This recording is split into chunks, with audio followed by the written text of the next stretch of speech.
When I came home after a long day, my key didn't fit the door. I called my daughter, and she coldly said, "Starting today, you're living in the garage. There's no room for old junk in the house."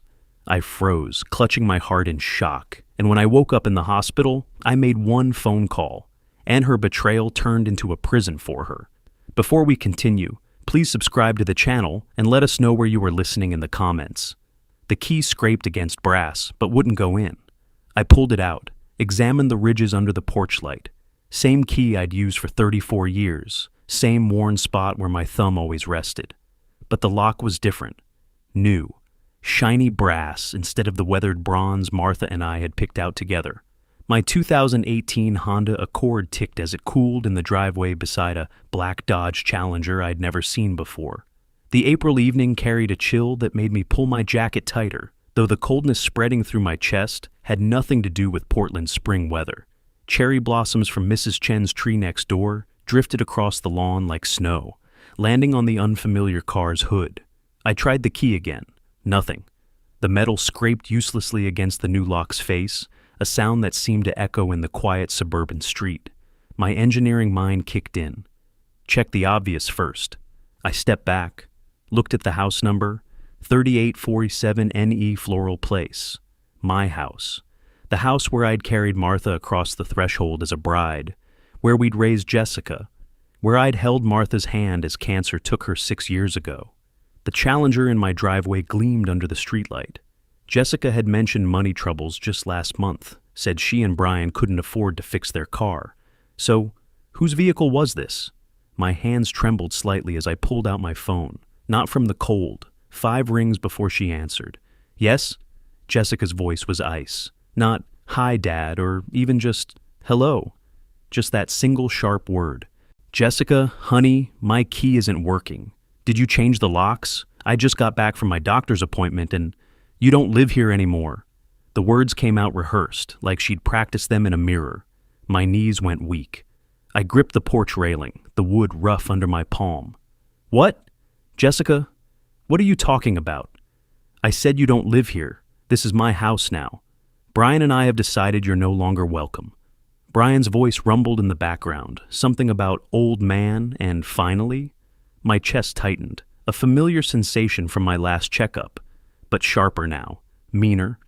"Jessica, I don't understand. This is my house. I paid for it. I've lived here for—" "You're confused again, Dad, like always, old and confused. We talked about this, remember? You agreed to move out, to give us the house." I hadn't. We'd never discussed anything like that. My memory was sharp. Aerospace engineering for 40 years required precision, and I still did the Sunday crossword in pen.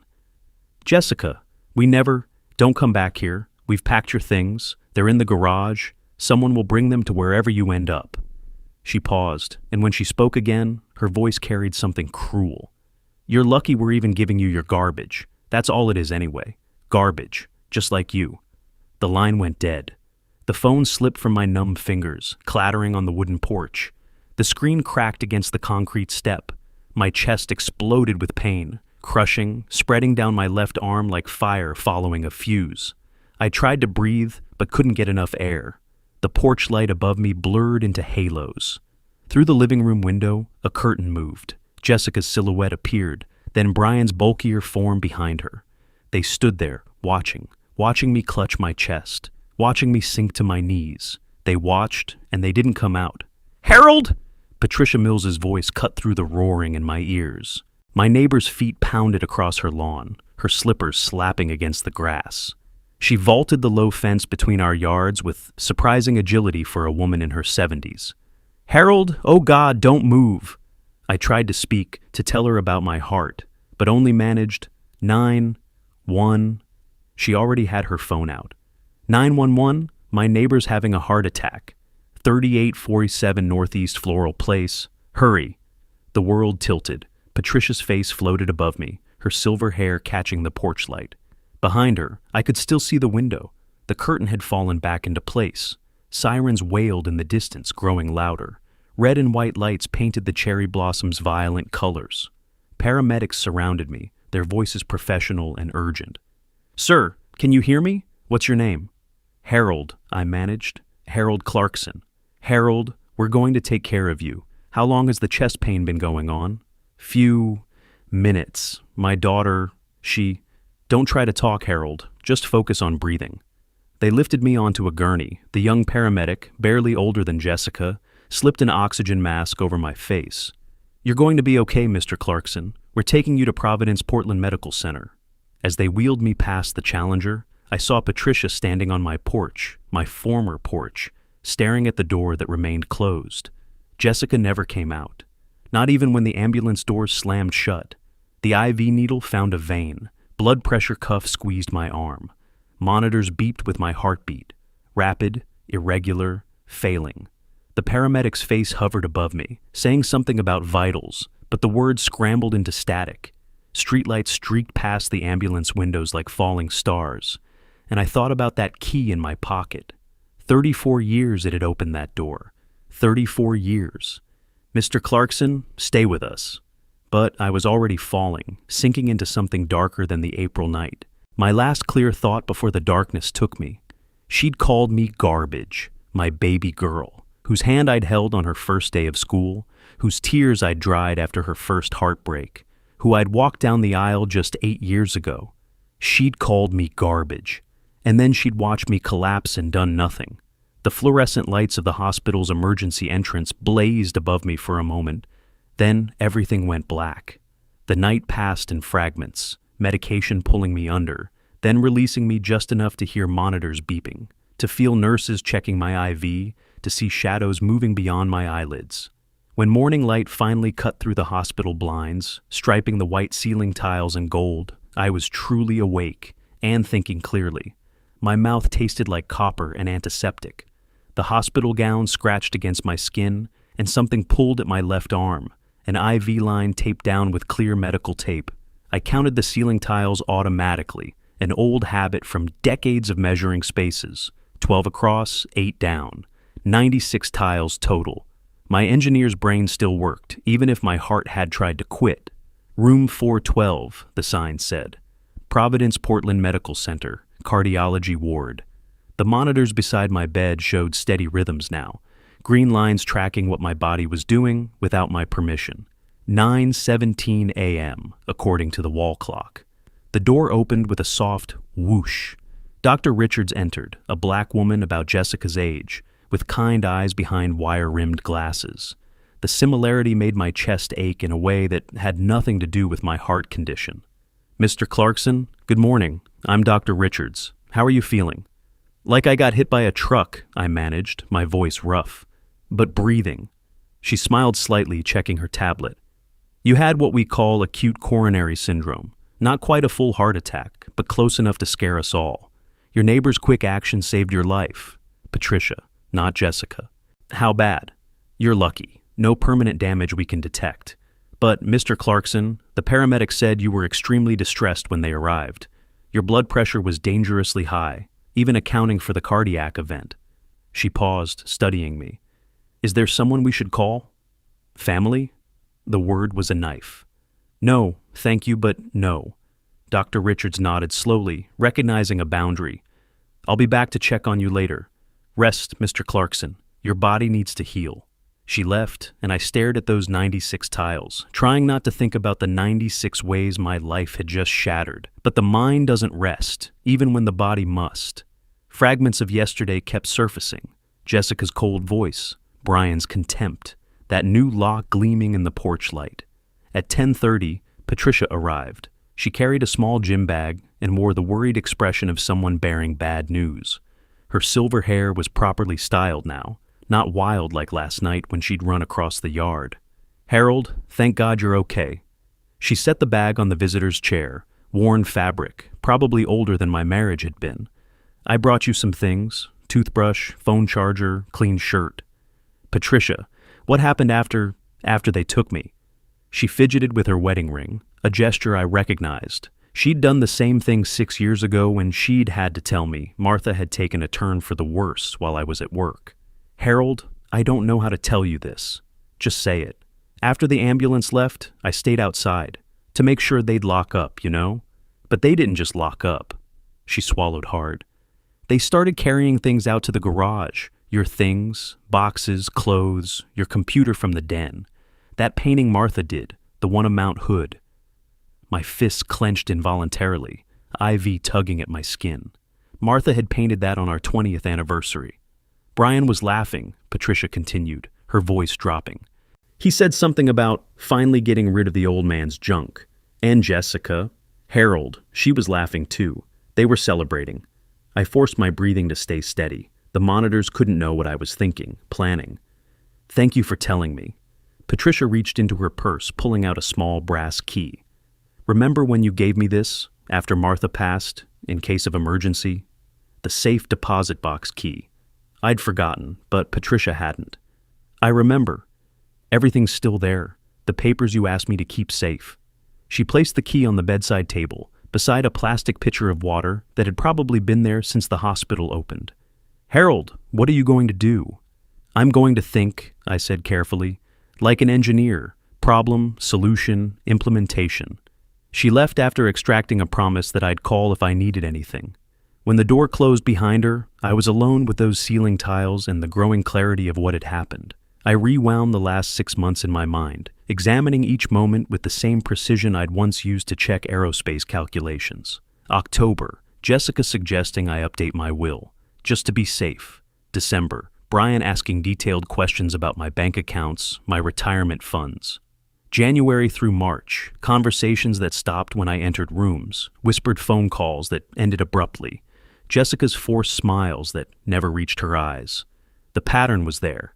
I'd missed it because I'd been seeing my daughter, not a stranger planning a heist. Love is the ultimate blind spot. At 12:15, I reached for the hospital phone and dialed a number I knew by heart. Wilton Gray answered on the second ring. Wilton Gray, attorney at law. Wilton, it's Harold Clarkson. Harold, good to hear from you. How can I? I'm in Providence Hospital. My daughter locked me out of my house yesterday and I had a heart attack. Silence. Then, she did what? I explained everything, keeping my voice level, factual, the engineer in me presenting data, not emotion. Harold, my God, are you telling me Jessica and Brian changed your locks and moved your belongings while you were having a cardiac event? That's exactly what I'm telling you. Harold, I need to tell you something. His voice had shifted from shocked friend to legal counsel. Remember last October when you came to me? You were worried about something but couldn't put your finger on it. I remember. You had me draw up those documents, power of attorney limitations, property transfer restrictions, the works. You also had me help you set up those security cameras with cloud storage. I sat up straighter, IV line pulling. The cameras. I'd forgotten about the cameras.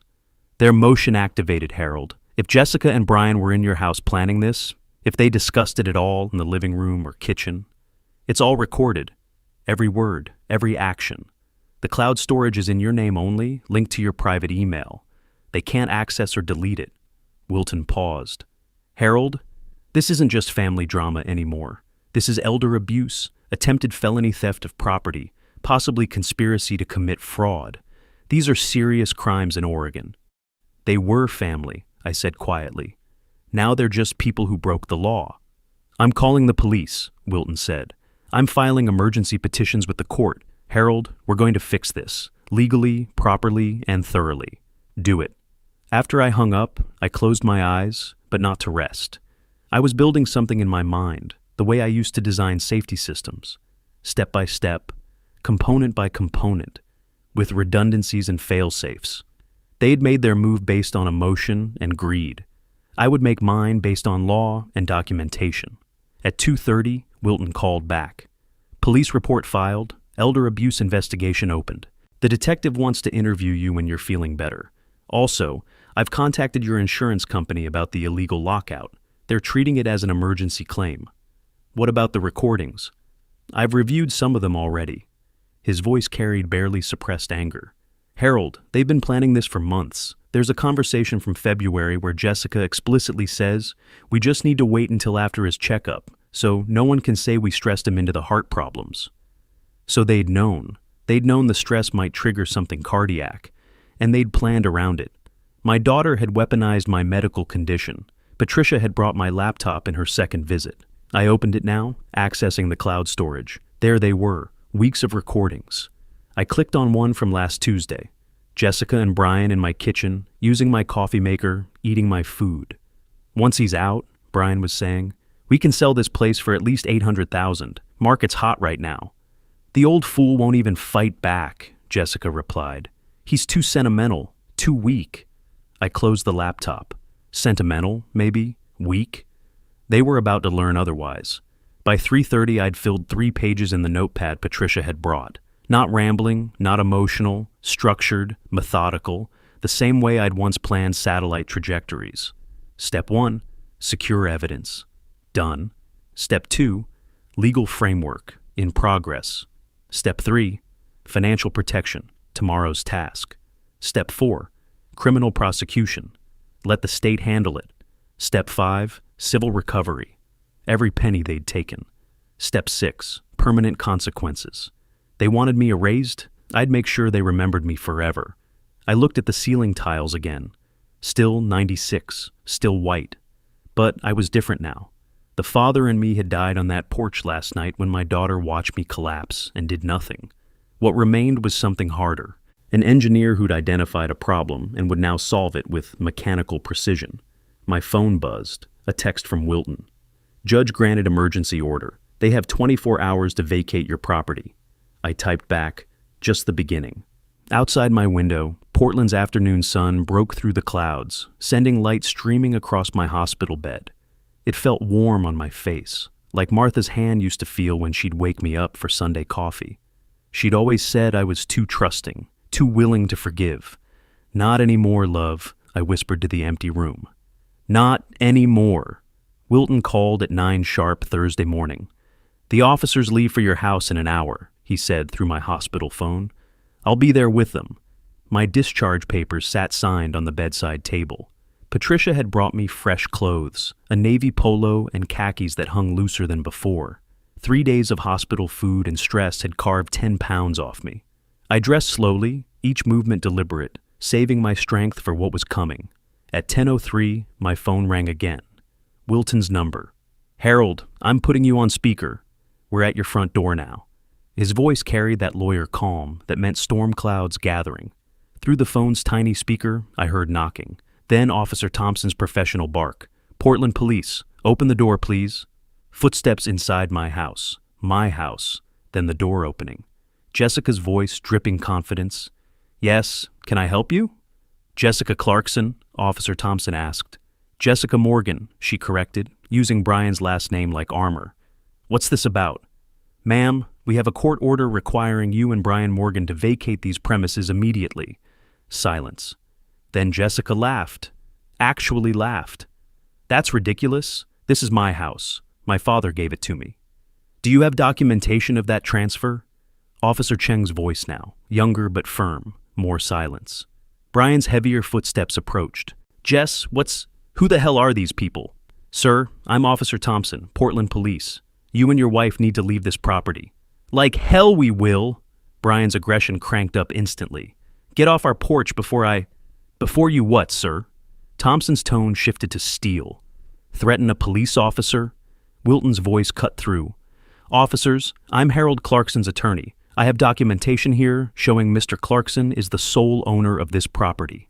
Papers rustled. I pictured Wilton's methodical hands presenting each document like evidence in court. This deed from 1991, he continued. These notarized documents from October 2024, specifically prohibiting any transfer without written consent. And this, a pause for effect.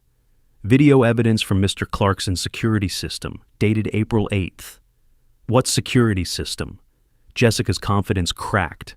Electronic beeping, then Jessica's recorded voice filled the air. $300 and the notary will stamp anything. Dad's too senile to know the difference anyway. Brian's recorded laugh followed. By the time the old fool figures it out, we'll have the deed transferred and the house on the market. The silence stretched like wire about to snap. That's not, Jessica stammered. Ma'am, sir, you're both under arrest for elder abuse, fraud, and conspiracy to commit grand theft. Officer Thompson's handcuffs clicked open, a sound I'd only heard in movies before today. Dad! Jessica's voice cracked into something almost childlike. Dad, tell them this is a mistake. Tell them you said we could have the house. Dad! I gripped the phone tighter but said nothing. She'd called me garbage 3 days ago. Watched me collapse. Did nothing. You have the right to remain silent, Officer Chung recited, as more metallic clicking echoed. Anything you say can and will be used against you. Brian apparently tried to run. Scuffling sounds. Officer Thompson's sharp, "Stop! Get on the ground!" More struggling. Then Brian's voice, muffled. "This is bull! You can't do this!" "Sir, resisting arrest is another charge. Stay down." Through it all, Wilton narrated for me. "They're both in custody now, Harold. Jessica's crying. Brian's face down on your lawn." Detective Fisher's voice joined the mix. "Mr. Gray, we'll need to search the premises, looking for any forged documents, evidence of financial crimes." "Of course, Detective. My client wants full investigation." 4 hours of waiting followed. Wilton called hourly with updates. 1 o'clock, forged deed found in Jessica's laptop bag. 2:15, bank statements showing systematic withdrawals from my accounts.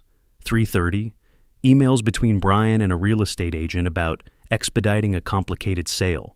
4 o'clock, Detective Fisher's team had photographed everything, cataloged evidence, found check signatures that didn't match mine.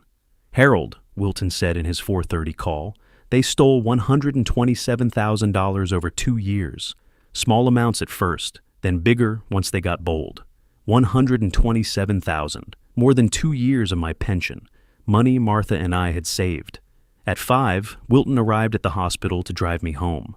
We rode in silence through Portland's Thursday evening traffic. Cherry blossoms still clung to the trees on my street, indifferent to the last 3 days' drama. Police cars and an evidence van crowded my driveway where the black Challenger had sat on Tuesday. Walking through my front door felt like entering someone else's life. Everything was wrong. Furniture moved, pictures rehung or missing, Martha's painting of Mount Hood nowhere to be seen. Evidence tags dotted surfaces like yellow accusations. Detective Fisher stood in my living room, tablet in hand. She was younger than I'd expected, maybe 40, with eyes that had seen too much. "Mr. Clarkson," she said, extending her hand. "I'm sorry about what your daughter did to you." "She's not my daughter anymore," I heard myself say. "Just someone who committed crimes in my house." Fisher nodded slowly. "We found plenty. The forensic accountant will have exact numbers by Monday, but it's extensive. They weren't just stealing. They were systematically draining you." Through the garage doorway, I could see boxes stacked haphazardly, my belongings, packed while I was dying on the porch. 34 years of life stuffed into cardboard like garbage. "We'll need you to identify what's yours, what's missing," Fisher continued. "When you're ready." "Tomorrow," I said. "I'll do it tomorrow." The police left at 6:40. Wilton stayed until 7, making sure I had food, my medications, phone charged. Then he left too, and I stood alone in my violated house. The first box called to me from the garage. Martha's books, probably. It had that weight. I lifted it, feeling my body protest, still weak from the hospital. But I needed to start reclaiming something. My phone buzzed in my pocket. I set the box down carefully and pulled it out. The screen showed Multnomah County Jail. Below that, a number I didn't recognize but somehow knew. My thumb hovered over the green answer button. Jessica was calling from jail. The daughter who'd watched me collapse. The stranger who'd stolen my money. The child I'd raised. Which one was calling now? I pressed the green button. "You have a collect call from an inmate at Multnomah County Jail," the robotic voice announced. "To accept charges, press 1. To refuse," I pressed 1. "Dad?" Jessica's voice came through, smaller than I'd ever heard it. Then it hardened. "Dad, you need to get us out of here. Call Wilton. Tell him it's a misunderstanding." "There's no misunderstanding," I said, my voice flat as old paint. "How can you do this to us? We're your family." "Family doesn't change locks while someone's having a heart attack." "That's not... We didn't know you were..." She stopped, regrouped. "Brian says you're overreacting. This is all fixable if you just drop the charges." "The state of Oregon is pressing charges, not me. Elder abuse, fraud, theft." "Theft? Dad, you always said everything you had was ours." "After I died, not while I was standing on the porch begging to get into my own home." Her tone shifted to manipulation. "Daddy, please, remember when I was little? Remember tea parties in the backyard? You said you'd always protect me. I did protect you for 28 years. Then you decided I was garbage. I didn't mean, you meant it enough to say it. You meant it enough to laugh while packing my things. Patricia Mills is a liar. I have video, Jessica, audio, 2 years of you and Brian planning this. Silence. Then, we needed money. You have so much and we have nothing. You had a father who loved you. Now you have a criminal record. You bastard. You're really going to let your own daughter rot in. I hung up, set the phone on the box. My hand wasn't even shaking. That box of Martha's books took an hour to unpack.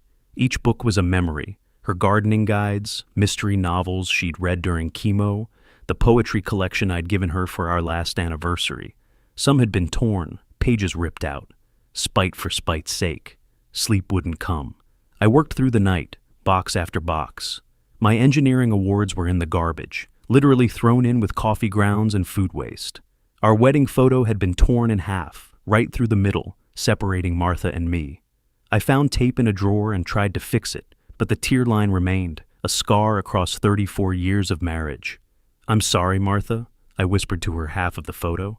I'm sorry I didn't see what she'd become. By morning, I'd unpacked 17 boxes. The house looked like a furniture store after an earthquake, nothing quite where it belonged. My back screamed, my chest ached in ways that had nothing to do with my heart condition. Saturday at 11, Detective Fisher called. Mr. Clarkson, we've uncovered something else. Brian had been corresponding with a real estate agent who specializes in, let's say, motivated sales. They planned to sell your house the moment the deed transferred. They weren't even going to live here? No, sir. Found one-way tickets to Cabo booked for May 1st. They were going to take everything and run. Mexico. They were going to leave me with nothing and disappear to Mexico. We're adding flight risk to their bail hearing notes, Fisher continued. They won't be getting out anytime soon. Saturday afternoon blurred into evening. I ate when Patricia brought food, took medications when phone alarms reminded me. Mostly I rebuilt my space, trying to make it feel like home again instead of a crime scene. Sunday, Wilton called at 10:30. Harold, Jessica hired Marcus Dixon. He's requesting a meeting, wants to discuss a family resolution to avoid trial. Marcus Dixon. I knew the name, billboard lawyer who promised to fight for your rights in letters 3 feet tall. When? This afternoon if you're willing. My office, 2 o'clock. I'll be there. The drive downtown took 15 minutes. Portland's Sunday quiet felt appropriate, like the city was holding its breath. Wilton's office building rose 20 stories of black glass, reflecting clouds that promised rain. Dixon was already in the conference room when I arrived, 40-something, silver at his temples, suit that cost more than my monthly pension. His handshake felt like a salesman's. Mr. Clarkson, I'm here representing your daughter. Jessica Morgan, I corrected. She made that choice at the door. Dixon's smile flickered. Jessica is deeply sorry for this misunderstanding. She admits she handled things poorly, but she genuinely believed you'd agreed to give her the house. I have video of her discussing forging documents, Wilton said calmly. That's not a misunderstanding. That's conspiracy. Videos can be interpreted many ways. Jessica says she was joking, venting frustration. You know how adult children can feel overwhelmed caring for aging parents. Caring for me? I almost laughed. She stole $127,000. Alleged theft. Jessica says you gave her access to those accounts. Wilton opened his laptop. Would you like to see the forged signatures, the forensic handwriting analysis, the bank's security footage of Brian withdrawing cash while Mr. Clarkson was at medical appointments? Dixon's confidence cracked like cheap paint. Perhaps we could discuss a settlement. Jessica returns what money remains, agrees to counseling, and Mr. Clarkson drops the criminal complaint. No, I said. Mr. Clarkson, she's your daughter. Was. This could destroy her future. She destroyed it herself when she changed my locks. Dixon gathered his papers, trying to salvage dignity. We'll see you in court then. After he left, Wilton and I sat in the quiet conference room. He'll try other angles, Wilton warned. Emotional manipulation, claims of elder confusion, anything to create doubt. Let him try. From Wilton's office, I drove to my bank. Jennifer had worked there 15 years, had helped Martha and me with our mortgage refinance. She looked at me with sympathy that felt genuine. Mr. Clarkson, I heard what happened. I'm so sorry. We spent 2 hours changing everything, Passwords, pins, security questions. New accounts Jessica had never accessed. Fraud alerts on everything. When Jennifer printed the theft documentation, the stack was an inch thick. "Are these really your children?" she asked quietly. I paused, pen hovering over another signature line. I thought they were. The security company arrived at 7 Sunday evening. New locks on every door, digital ones that Jessica couldn't copy keys for. Cameras in every room, not hidden anymore. Motion sensors. A panic button that would call police directly. The installation took 2 hours. I chose Martha's birthday as the door code, April 12th, 2022. Something Jessica should remember, but probably didn't. "Test it," I told the technician. The lock clicked open smoothly, then locked, then opened again. 3 times I tested it, remembering Tuesday's scraping key, the lock that wouldn't turn. By 10 o'clock Sunday night, my house was a fortress, secure, protected, empty of everyone but me. One box remained unpacked. I'd avoided it all weekend, Jessica's childhood things from her old room. Finally, I opened it, school photos showing her smile evolving from gap-toothed to guarded, report cards praising her intelligence, a Mother's Day card she'd made for Martha, covered in crayon hearts, and at the bottom, a purple journal with a tiny lock, her diary from high school. The lock had long since broken. I opened to a random page, dated 10 years ago. "Dad fixed my car again today. Didn't even tell me he was doing it, just handed me the keys and said, 'Try it now.' He always knows when something's wrong, even when I don't say anything. Mom says I'm lucky to have him. She's right, best dad in the world." I closed it quickly, like touching something too hot. That girl, where had she gone? When had she decided I was disposable? I placed the diary on the mantle, next to the taped wedding photo, and Martha's painted Mount Hood. I'd found it in the garage, frame cracked but canvas intact. Tomorrow, there would be more legal procedures, more forms, more evidence of betrayal to process. Tonight, I stood in my reclaimed house, surrounded by new locks and old memories, trying to understand how love became theft, how family became fraud. The diary sat there like a question I couldn't answer. The security systems panel glowed green, armed, ready. I was ready too, for whatever came next. Monday morning, I locked Jessica's childhood diary in my desk drawer with Martha's other keepsakes. Today wasn't about memories. Today was about law. Wilton picked me up at 8:30 for the 25-minute drive to Multnomah County Courthouse. Portland's morning traffic crawled, giving me time to watch the city wake up. Joggers on sidewalks, coffee shops opening, normal people living normal lives that didn't involve prosecuting their children. The courthouse security line moved slowly. I emptied my pockets into the plastic bin, walked through the metal detector, collected my belongings. Routine actions while my world reformed around an extraordinary betrayal. At 9:40, they brought Jessica and Brian in through a side door. Orange jumpsuits hung loose on their frames. 4 days in jail had carved away their arrogance. Jessica's hair, usually perfect, hung limp. Brian's swagger had collapsed into a shuffle. The handcuffs caught the courtroom's fluorescent lights. They didn't look at me. I didn't look away. Judge Wilson entered at 10 sharp, a black woman in her 60s with eyes that had seen every excuse humanity could offer. The bailiff called us to order. Case number 2025 CR 4847, State of Oregon versus Jessica Morgan and Brian Morgan. The prosecutor, a thin man named Rodriguez, stood. "Your Honor, the defendants are charged with 4 counts: residential burglary in the first degree, financial exploitation of an elderly person, forgery in the first degree, and aggravated theft exceeding $100,000. Jessica flinched at elderly person, as if that label hurt more than her actual crimes. Marcus Dixon rose, his expensive suit unable to hide his weak position. "Your Honor, we request bail reduction. My clients have no prior criminal record and strong community ties." "Mr. Dixon," Judge Wilson interrupted, studying a document, "I'm looking at plane tickets to Cabo San Lucas purchased April 14th. One way, departing May 1st. That doesn't suggest strong community ties." "Those were vacation plans, Your Honor." "One-way tickets aren't vacation plans, Counselor. They're escape plans." She looked at Jessica and Brian. "Bail is set at $75,000 each, cash or bond. Next hearing May 5th for formal arraignment." Jessica's mouth opened, closed, opened again. No sound came out. Brian stared at the floor. Dixon tried once more. Your Honor, my clients lack the resources. Then they'll remain in custody. Court is adjourned. The gavel came down like punctuation on their freedom. After lunch, Wilton and I sat in his office reviewing discovery documents. Financial forensics had uncovered the full picture. Jessica and Brian owed $87,000 in credit cards, $43,000 on that black Dodge Challenger, and $12,000 in personal loans. Total debt, $142,000. They stole from you to pay for their lifestyle, Wilton summarized, spreading bank statements across his desk, and they still couldn't keep up.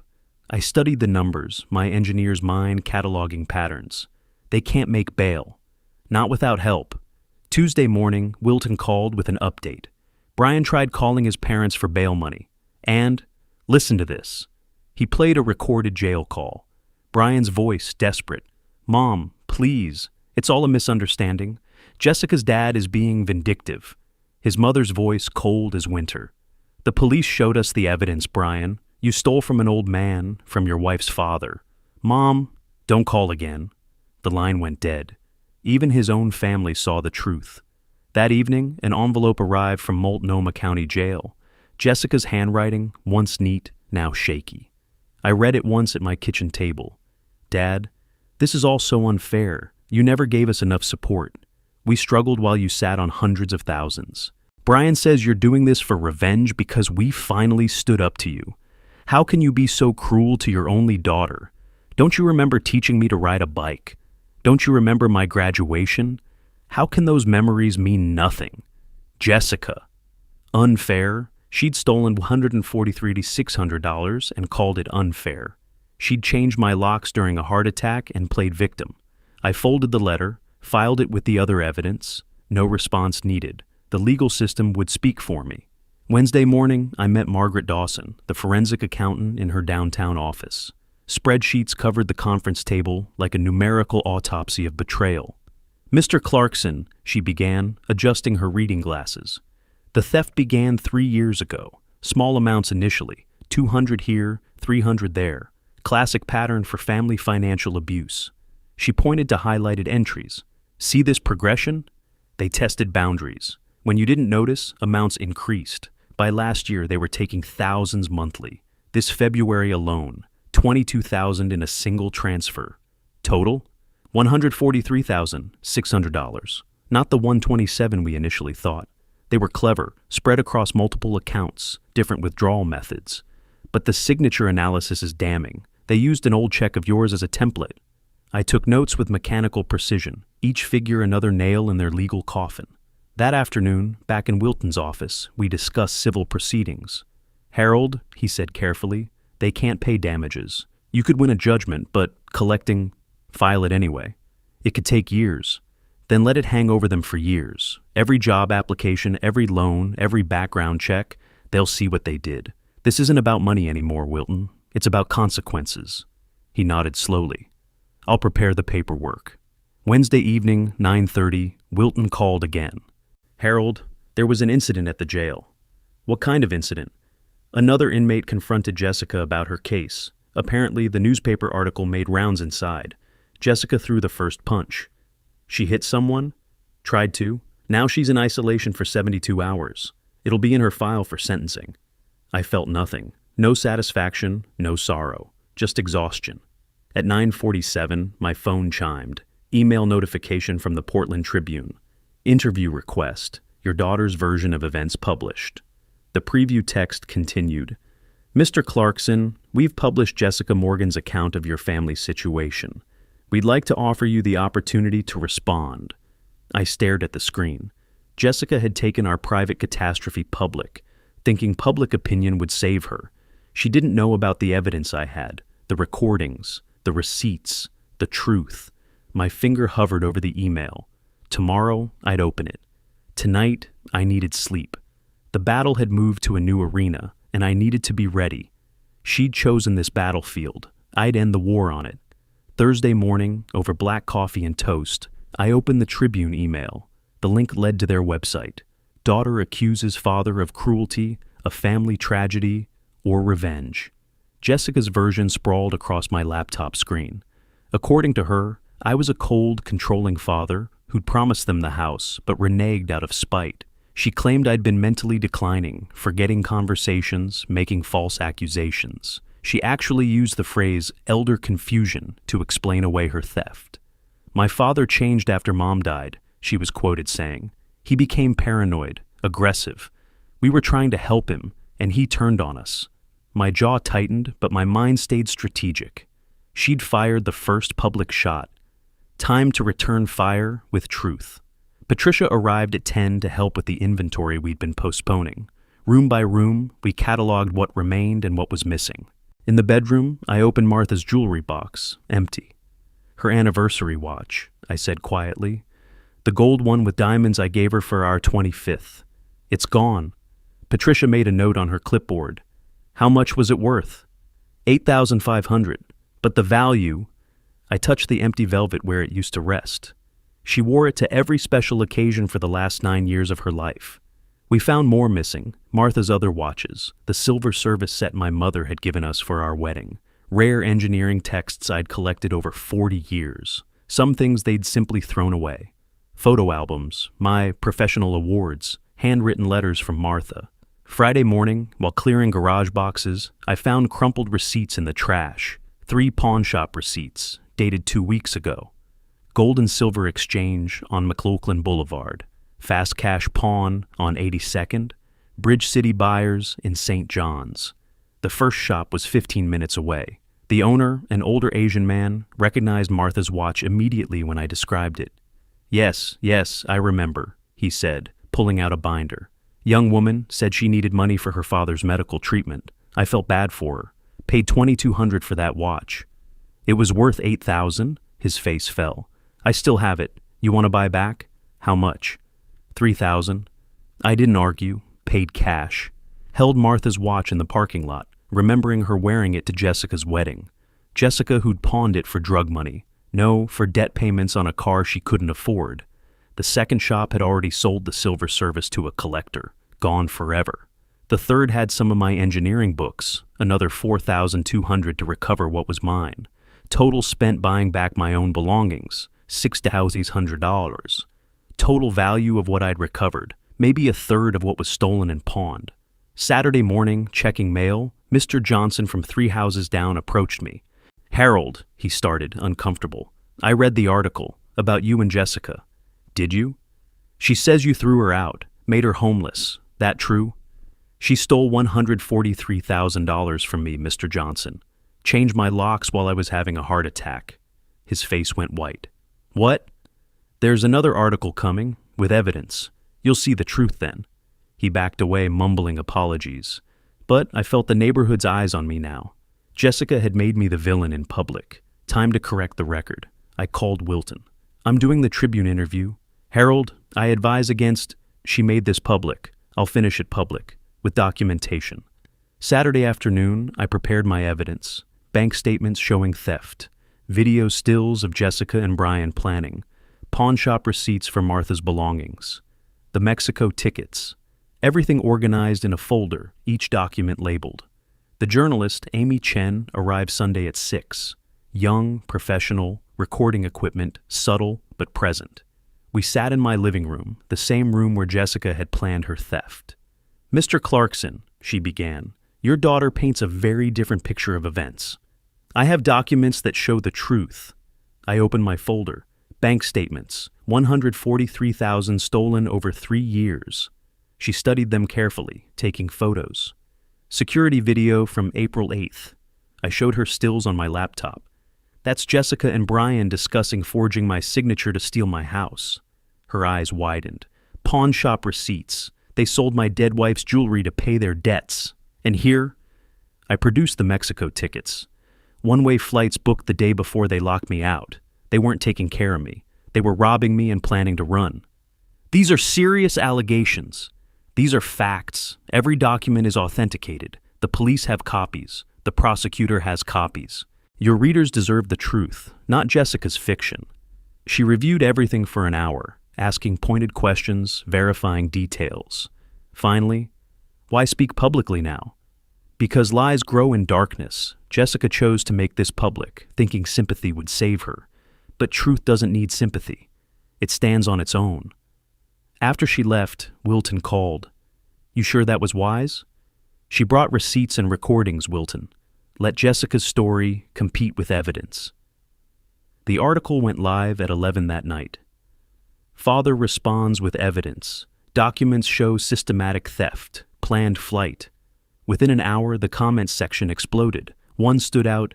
"If even half this evidence is real, that daughter belongs in prison. Stealing from your own father, pawning your dead mother's jewelry, disgusting." The tide was turning. At 11:43, my phone rang. Unknown number. "Mr. Clarkson?" The voice was crisp, official. "This is Agent Robert Thomas from the IRS Criminal Investigation Division." I sat down slowly. "Sir, we've been following your case in the media. The theft amount your daughter took, has she been reporting this as income? Because if not, we need to discuss tax fraud charges." My hand tightened on the phone. The federal government was entering the fight. "Agent Thomas, I have extensive documentation. We'll need to see everything. Can you come to our office Monday morning? This is about to become much bigger than a state case." Jessica wanted a war. Now she had the IRS joining the battle. "I'll be there," I said. Agent Thomas's words from last night still rang in my ears as Monday morning arrived. Tax implications, federal charges. The scope of Jessica's betrayal kept expanding like ripples in dark water. At 7:30, I called Wilton. The IRS agent mentioned additional charges based on unreported income. "I heard from the prosecutor this morning," Wilton replied. "They're adding theft by conversion for the pawned items. Your daughter and Brian are looking at a very comprehensive case now." Each new charge felt like another stone in the wall of justice I was building. Not revenge, accountability. Tuesday morning brought unexpected news. Wilton called at 9:15, his voice carrying that lawyer's tone that meant significant development. "Brian's attorney contacted the prosecutor, Peter Hunter. He's proposing a deal." "What kind of deal?" "Listen to this recording from Rebecca Stewart's office." The prosecutor's voice came through clear. "Mr. Hunter, what exactly is your client offering?" Peter Hunter responded, "Brian Morgan is willing to testify against Jessica Morgan regarding the planning and execution of the theft. He'll provide documentation showing this was primarily her idea, that she manipulated him into participating. And in exchange, reduce sentence, 3 to 5 years instead of 8 to 10. My grip tightened on the phone. Brian was throwing Jessica under the bus to save himself. "Harold," Wilton continued, "Rebecca wants your input. Do we take the deal?" "Let me think about it." That evening, Wilton forwarded me a transcript of an intercepted jail call between Jessica and Brian from earlier that day. Their marriage was eating itself alive. Jessica's voice venomous. "You coward! You're going to testify against me after everything?" "Everything?" Brian shot back. "You mean your plan? Your lies to your father? This was all you, Jess." "Oh, really? Who researched the forged deed process? Who found the notary? Who drove us to the bank every time?" "Because you told me to." "I'll tell them about your unreported income from your side jobs. 3 years of tax fraud, Brian. The IRS will love that." "You wouldn't—" "Try me. We go down together or not at all." The call ended with Brian hanging up on her. I set down the transcript, feeling nothing. They were destroying each other more efficiently than I ever could. Wednesday afternoon, I drove 18 minutes through Portland traffic to Rebecca Stewart's downtown office. The prosecutor's conference room smelled of coffee and legal pads. Wilton sat beside me as Rebecca laid out the options. "If we take Brian's deal," she explained, spreading documents across the table, "he gets 3 to 5 years, testifies against Jessica, and she likely gets the maximum, 10 to 12 years. Or, we reject the deal, take them both to trial. Both could get 8 to 10, but trials are unpredictable. Brian's testimony against Jessica would almost guarantee her conviction." Wilton leaned forward. "From a legal standpoint, Brian's cooperation could provide invaluable insight into their planning." Rebecca nodded. "It would show the jury the calculated nature of the crime, how long they planned, who said what, when they decided to act." I stared at the papers for a long moment. Jessica had betrayed me, but taking Brian's deal felt like participating in their mutual destruction. Martha wouldn't have wanted that. "No deal?" I said finally. Rebecca's eyebrows rose. "You're sure? This could make the case much easier." They both chose to do this. They both face the consequences, full accountability for both. Thursday brought news that their attorneys had requested separate trials. Jessica and Brian would no longer present a united defense. Each would blame the other. Each would try to minimize their role. They'd become enemies instead of accomplices. "They've done our work for us," Wilton observed during his morning call. Thursday afternoon into Friday, Patricia helped me pack the rest of Jessica's belongings. We worked through her old room methodically, each item a small grief. "These photos from her high school graduation," Patricia said, holding up a framed picture. "You look so proud." "Pride assumes you know who someone really is," I replied, taking the frame and placing it in a donation box. I was proud of who I thought she was. We packed in companionable silence after that, filling box after box. By Friday afternoon, 7 boxes sat by the curb for charity pickup. The house felt lighter, like it could breathe again. Late Friday, I was cleaning out Jessica's old nightstand when I found another diary, this one from recently. The cloth cover was new, the pages barely used. I opened it to a random entry dated March 3rd, 2025. Did the math again today. House is worth $820K minimum. Dad's 67. Average life expectancy for black men is 73. 6 more years, maybe less with his heart. He's lived his life, had his career, his marriage, his time. Now it's my turn. Brian doesn't get it. Keeps saying we should just ask for help. But why should I beg for what's going to be mine anyway? Why should I wait for him to die naturally when we need the money now? My hand stayed steady as I closed the diary. She'd been calculating my death, measuring my remaining years like a banker counting coins. The doorbell rang, pulling me from the spiral of that revelation. Patricia's voice called through the door. "Harold, you need to see this." I walked to the front window, still clutching Jessica's diary. A white news van with Channel 8's logo sat in my driveway. A woman in a press suit was walking up my path, cameraman following behind. They wanted my pain on the evening news. The reporter's smile was practiced, professional, predatory. I opened the door just wide enough to show my face. "Mr. Clarkson, I'm Sarah Chen from Channel 8 News. We'd like to get your perspective on your daughter's case." No comment. "Sir, your daughter has made serious allegations about elder abuse. The evidence will speak in court. Good evening." I closed the door firmly but without slamming it. No need to give them footage of an angry father. Patricia stood in my hallway, nodding approval. "Smart choice," she said. "Let the facts tell the story." Saturday evening found me alone with Jessica's diary, reading entry after entry. 2 years of calculated deception laid out in her own handwriting. She'd been planning this since Martha's death anniversary. Every family dinner, every phone call, every "I love you, Dad" had been a lie. Sunday I organized all the evidence chronologically. Bank statements in one pile, forged documents in another, video stills in a third. By evening, I had a timeline that would make any prosecutor weep with joy, or any father weep with sorrow. Monday morning, Detective Fisher called Wilton while I was on speaker. "We've discovered something significant," Fisher said. "The IRS has opened an investigation. The $143,600 your daughter stole, never reported on taxes. That's federal tax evasion on top of the state charges." "How much additional time could that mean?" Wilton asked. 3 to 5 years federal, possibly consecutive to state time. We're talking about potential total sentence of 15 years. 15 years? Jessica would be 43 when she got out. Her life effectively over. The preliminary hearing Monday morning was packed. Media, curious public, and what looked like law students filled every seat. Jessica and Brian entered from different doors, sat at different defendant tables, refused to look at each other. They'd lost weight, their court clothes hanging loose. Jail ages people quickly. Judge Wilson reviewed the evidence methodically. The prosecutor played portions of the surveillance video.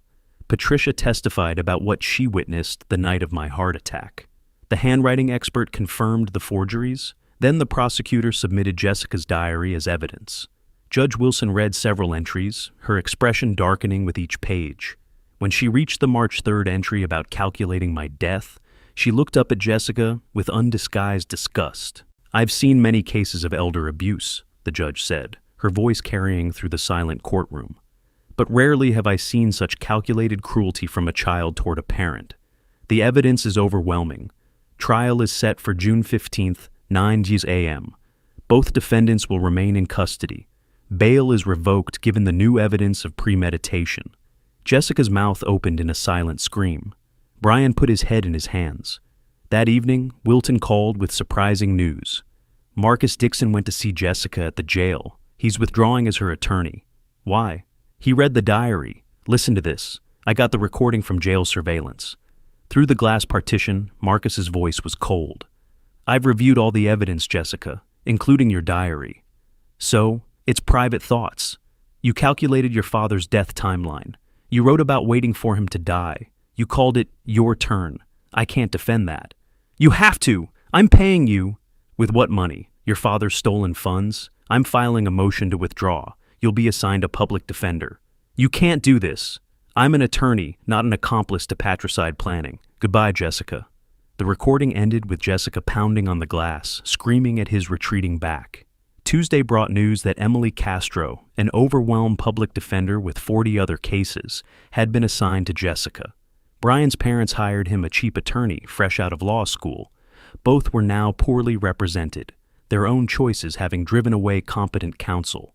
Wednesday afternoon, I drove to the federal building for my meeting with IRS Agent Thomas. The security was tighter than the courthouse. Metal detectors, ID checks, escort to the proper floor. Agent Thomas's office was sterile, all gray furniture and tax code books. He pulled out a calculator and began breaking down the numbers. The $143,600 in stolen funds represents taxable income they failed to report. At their tax bracket, they owe approximately $42,000 in taxes, plus penalties and interest. We're looking at $65,000 total owed to the federal government. Prison time? 3 to 5 years federal, possibly consecutive to state sentence. Your daughter could serve up to 15 years total. I need time to think about this. Of course, but don't wait too long. Statute of limitations considerations. Driving home, I thought about Martha. What would she want? Our daughter had stolen from us, planned for my death, destroyed our family. But 15 years in prison? That evening, I sat with Martha's photo in our living room, my living room now. She waited for me to die, Martha, I said to the photograph. Calculated how many years I had left. What kind of person does that to their father? Martha's eyes in the photo seemed sad but resolute. She'd always believed in consequences matching actions. I picked up Jessica's diary again, reading that March 3rd entry. He's lived his life. Now it's my turn. Thursday morning at 8:47, I picked up the phone and dialed Wilton's direct line. 2 rings. Harold, good morning. Have you made a decision about the IRS complaint? I looked at Martha's photograph one more time, then at Jessica's diary still open on my desk, the words, "Now it's my turn," visible in her handwriting. Yes, I said. I have. File the IRS complaint, I told Wilton, completing the call from part 8. His sigh carried understanding, not judgment. I'll have the papers filed by end of day. It's not revenge, I said, more to myself than him. It's accountability. I know, Harold, I know. The next 2 weeks, May 8th through 20th, I dedicated to rebuilding, not just my house, but myself. In my workshop, I started assembling a Boeing 747 model I'd bought years ago, but never opened. My hands, which had shaken holding Jessica's diary, now steadied as I glued tiny pieces together. Each component fitted precisely, following instructions, creating something beautiful from chaos. Old colleagues from Boeing called after seeing the news articles. Jim Patterson invited me to lunch at our old spot near the Museum of Flight. We talked about engineering, retirement, grandchildren he had, anything but my situation until coffee arrived. Harold, Jim said quietly, what you're going through, we're here if you need us. I'm managing, I replied, day by day. Walking my neighborhood became ritual, first just to the corner, then around the block. By the second week, I was doing the full 3-mile loop Martha and I used to walk together. Neighbors who'd initially avoided eye contact now nodded, some even stopping to talk. The story had shifted from scandal to sympathy. May 15th, a Wednesday evening, I attended my first support group meeting. Patricia had found it. Adult children who steal, they called themselves. The Presbyterian church basement smelled of old coffee and fresh pain. 10 people sat in the circle of metal folding chairs. Mr. Wilbur went first, his voice cracking. My daughter took $80,000 from my retirement, said it was for her son's cancer treatment. There was no cancer. Mrs. Eleanor followed. My son convinced me to sign over my house for tax purposes. I'm living with my sister now. When my turn came, the words felt strange. My daughter stole $143,000 and tried to steal my house. She's facing federal charges now. Silence. Then Mrs. Eleanor reached over, patted my hand. That took courage, saying it out loud. Not courage, I corrected. Survival. May 22nd, the IRS letter arrived.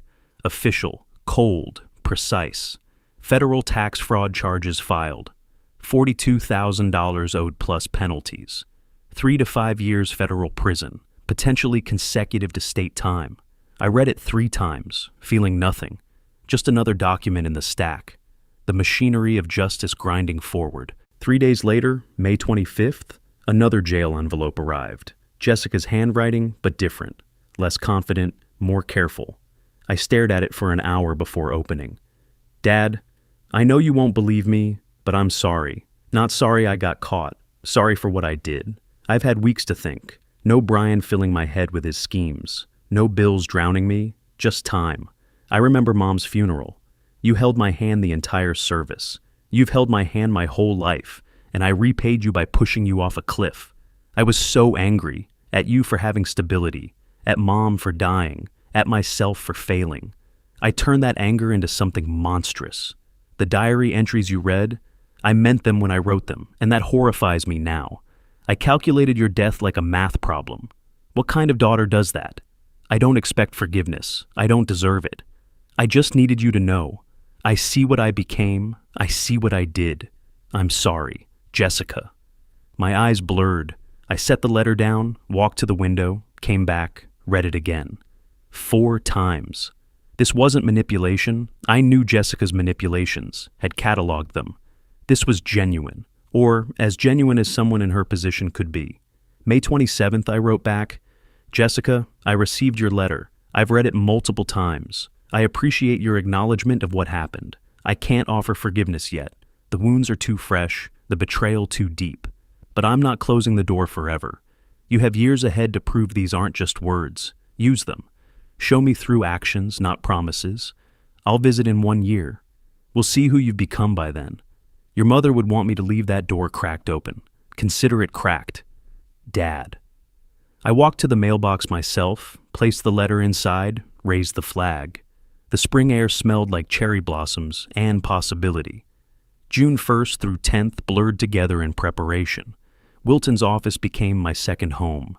Rebecca Stewart, the prosecutor, joined us for most sessions.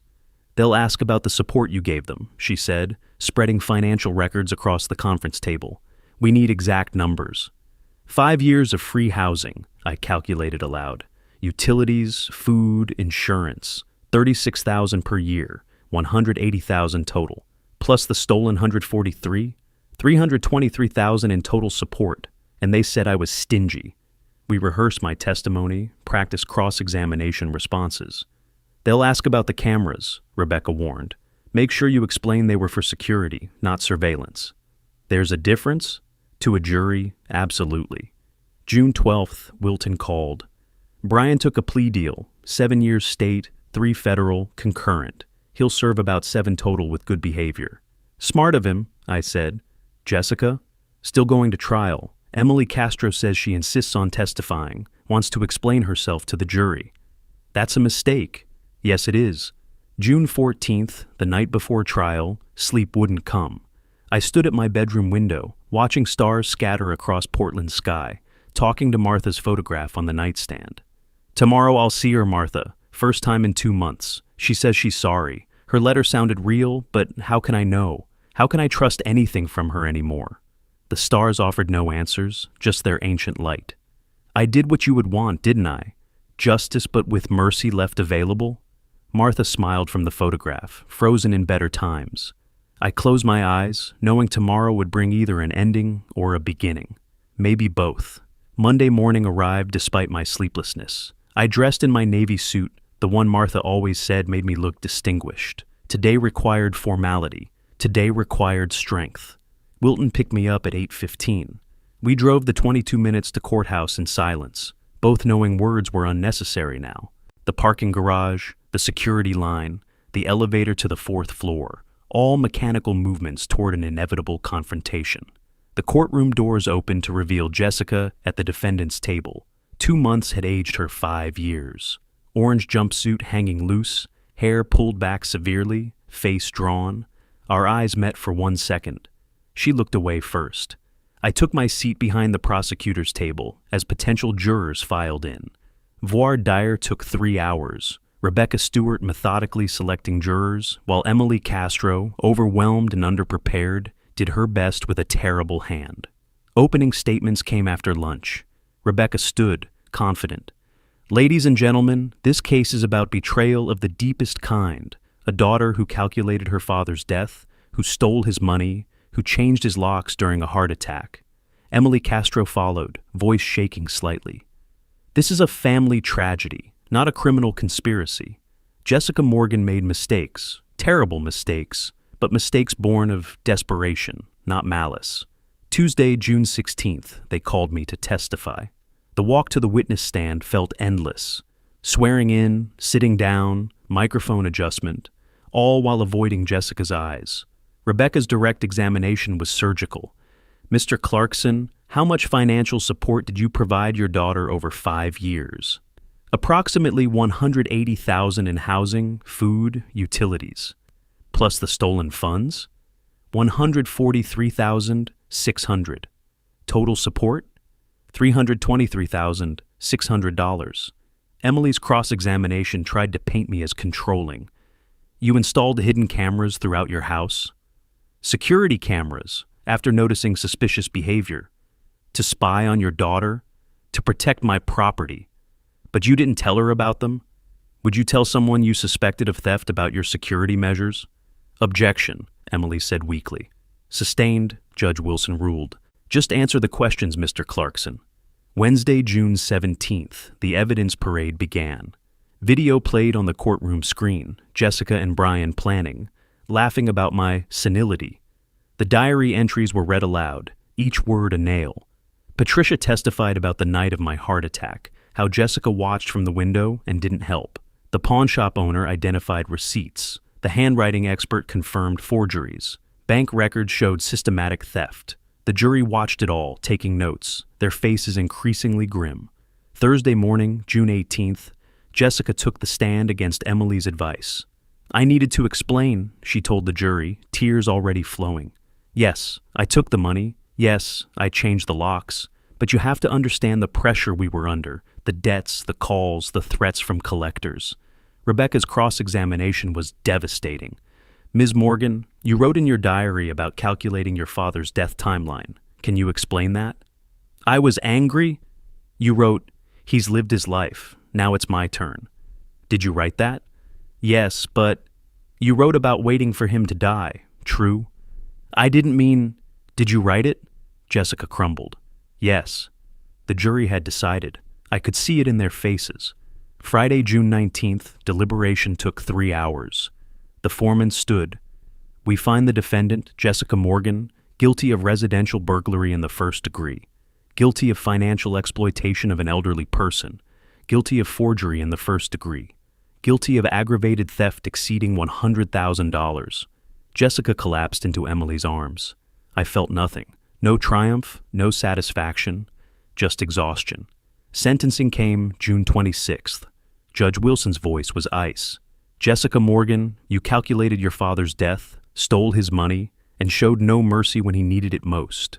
I sentence you to 9 years state prison plus 4 years federal to run concurrently. You'll serve approximately 10 years total.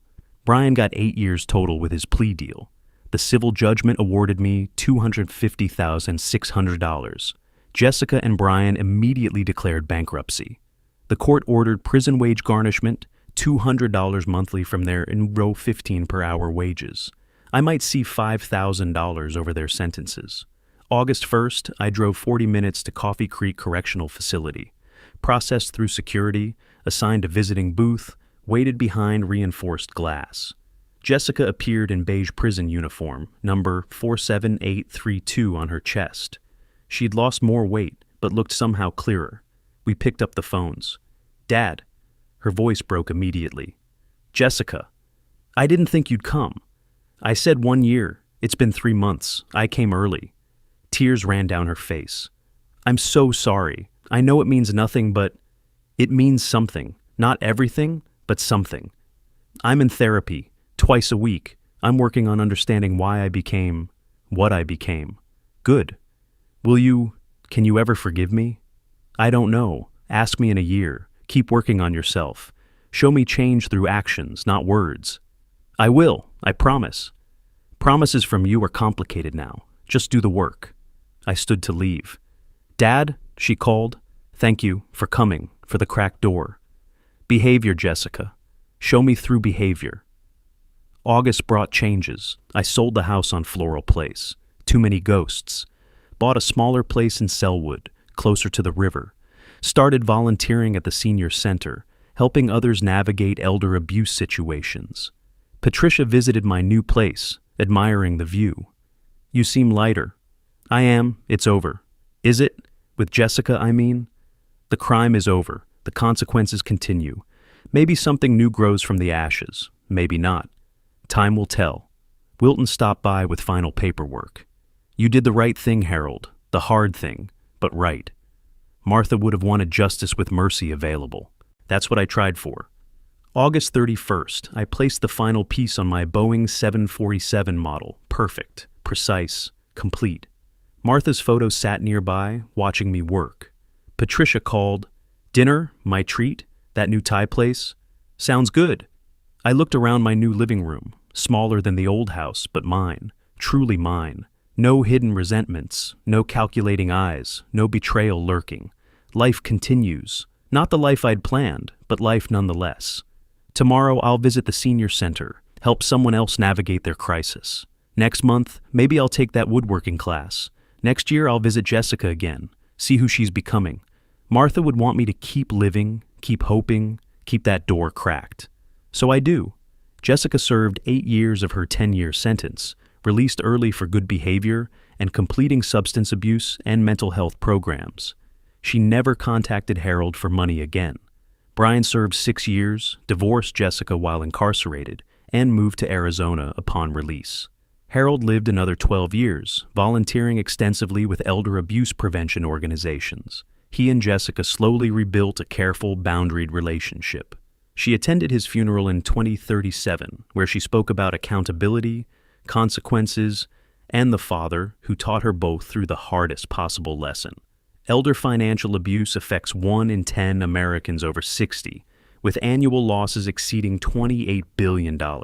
Most victims never recover their assets. Most perpetrators are family members. If you suspect elder abuse, contact Adult Protective Services or the National Center on Elder Abuse.